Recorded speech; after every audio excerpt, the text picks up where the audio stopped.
Assalamualaikum, selamat malam Sobat Yobiyosi Lobster dimanapun kalian berada. Tidak lupa selalu dan senantiasa saya doakan semoga hari-hari kita, hari-hari teman-teman semuanya senantiasa menyenangkan. Bertemu lagi dengan Yobiyosi RDA, masih membahas tentang seputar budidaya lobster air tawar. Oke, kali ini saya akan membahas tentang settingan kolam pembesaran yang menurut saya ini maksudnya baru saya terapkan.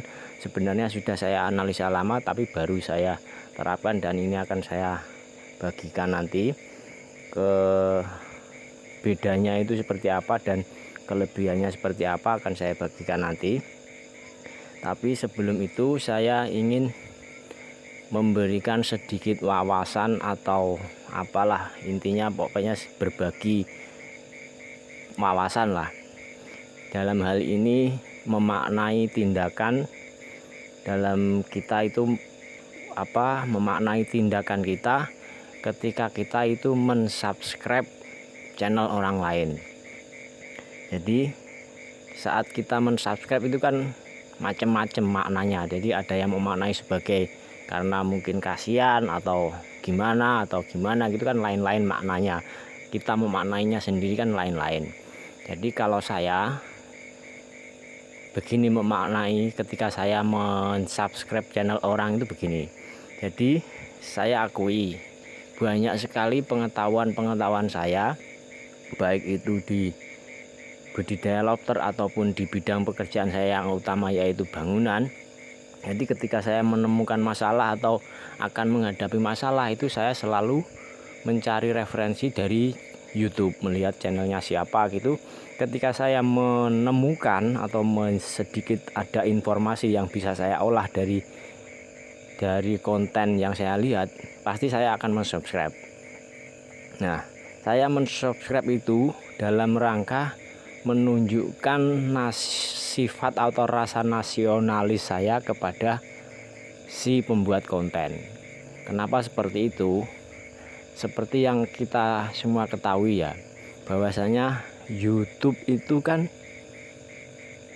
usaha atau sebuah perusahaan besar lah, bisa dikatakan seperti itu, yang dimana pemiliknya atau pendirinya itu kan bukan bangsa Indonesia atau bukan orang Indonesia, walaupun mungkin ya ataupun gimana yang bekerja di YouTube atau di Google itu kan banyak juga yang orang Indonesia gitu. Tapi platformnya atau perusahaannya itu kan milik asing. Jadi dia itu YouTube itu kalau saya nggak salah itu kan miliknya Amerika.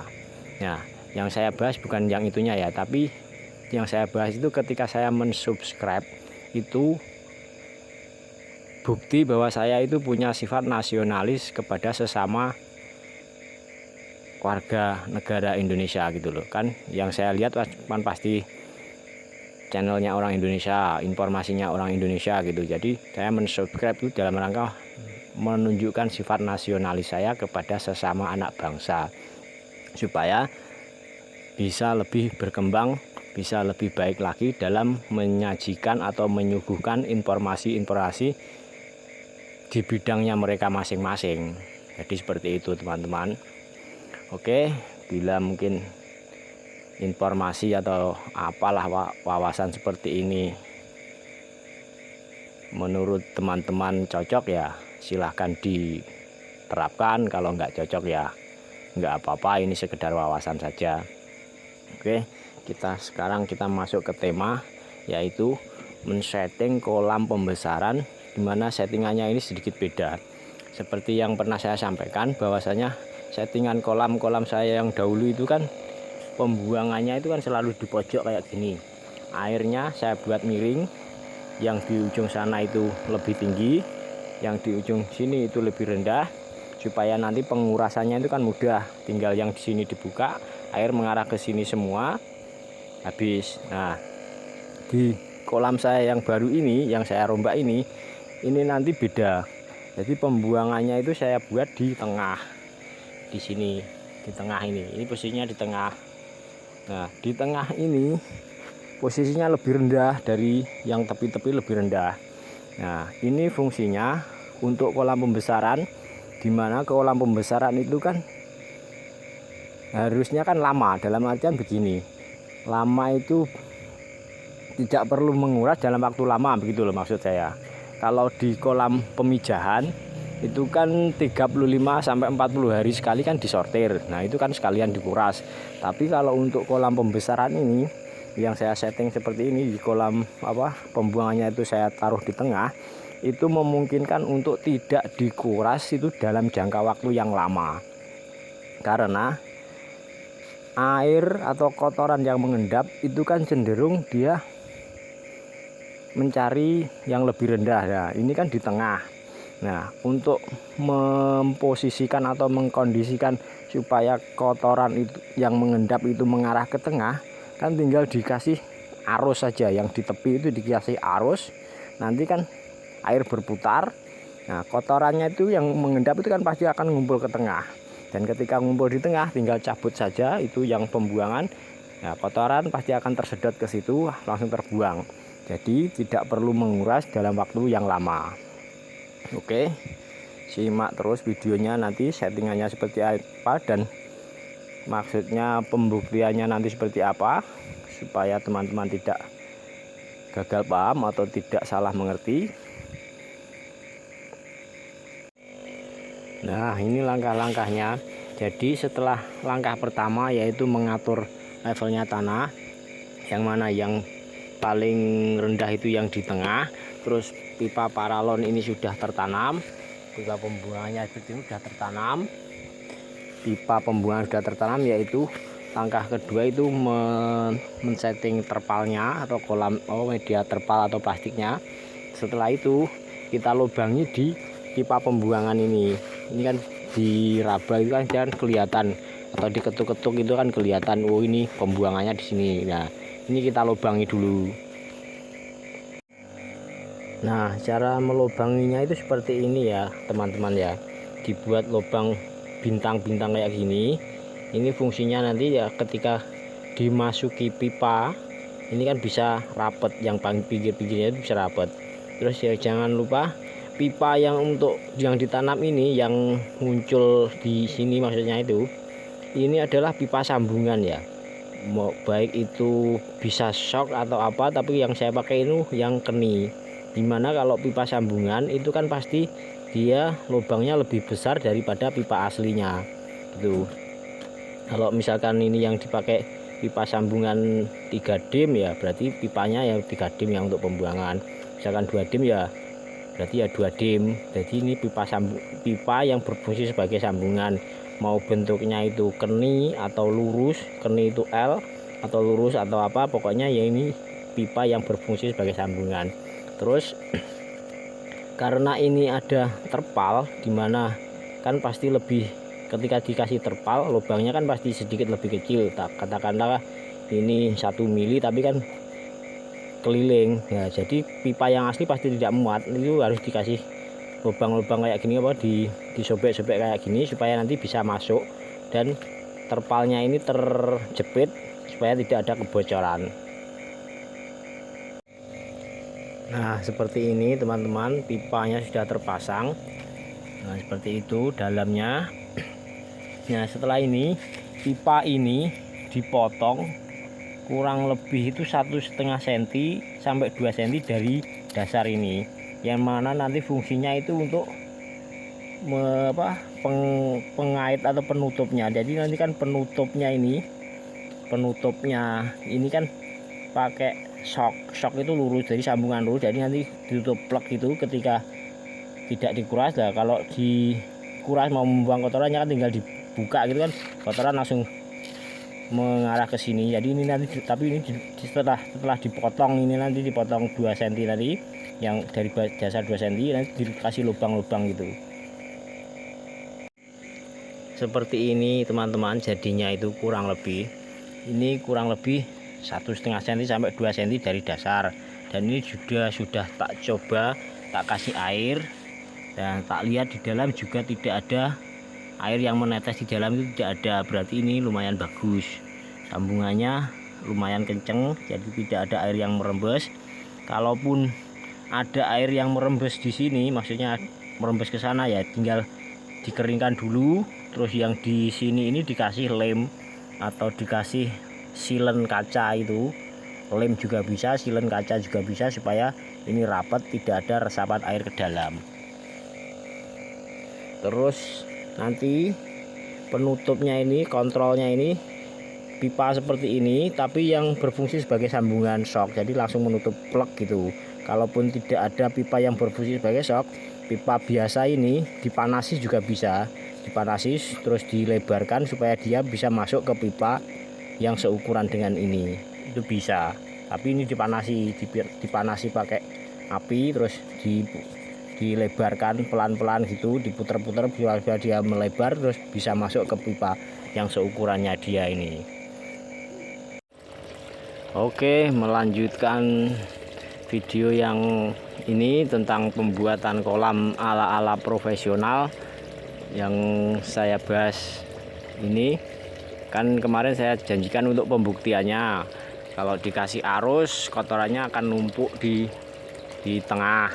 Nah seperti ini teman-teman, ini tadi saya tak kasih arus, ini air dari kolam sini yang lumayan kotor masuk sini. Nah ini kan dia ngumpul di tengah. Kalau sudah ngumpul di tengah, tinggal ini dibuka, kemungkinan besar kan airnya langsung ikut ke sini, tersedot ke sini itu. Nah seperti ini lah, ya kan, kotorannya langsung terbuang, air-air yang kotor langsung terbuang, cuman seperti ini. Kan memudahkan untuk pembersihan atau membersihkan kotor-kotoran yang mengendap di dasar, itu mudah kalau salurannya itu ditempatkan di tengah. Ini cocok untuk pembesaran, yang mana kalau pembesaran itu tidak perlu tidak perlu terlalu sering menguras, cukup dibuang saja yang kotor dan ditambahi air yang baru, begitu saja. Nah seperti ini teman-teman, air yang kotor yang mengendap di dasar kan langsung terbuang.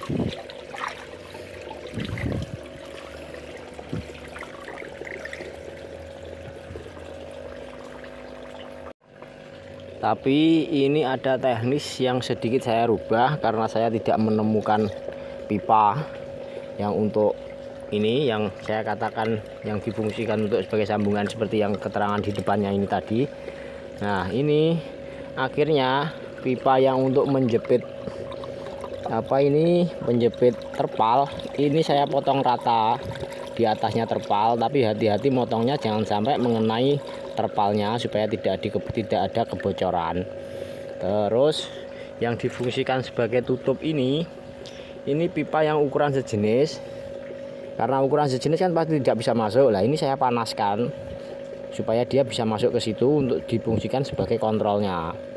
Nah terus kalau pembesaran yang dimasukkan ke sini itu nanti ukurannya masih kecil-kecil, itu nanti di sini di lubangnya sini itu nanti dikasih ya kayak jaring atau apa gitu, pokoknya yang fungsinya itu untuk menghalangi apabila ada bibit yang ikut tersedot. Jadi dia nanti akan berhenti di sini, tidak ikut terbuang gitu. Bisa dari lembaran pipa ini yang dikasih lubang-lubang, pokoknya intinya bibit yang ikut tersedot ke sini itu tidak terbuang, tapi nanti berkumpul di sini kan bisa diambil gitu. Intinya seperti itu.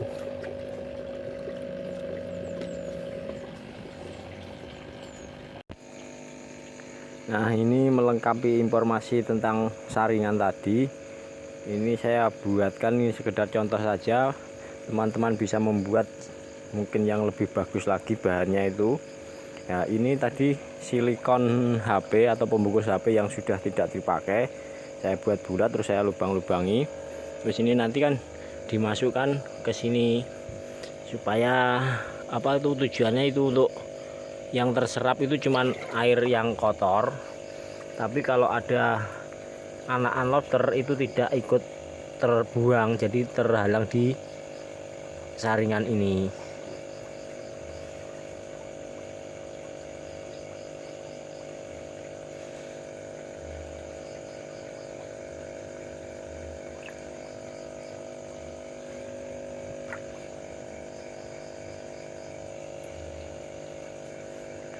Nah seperti itu teman-teman ya.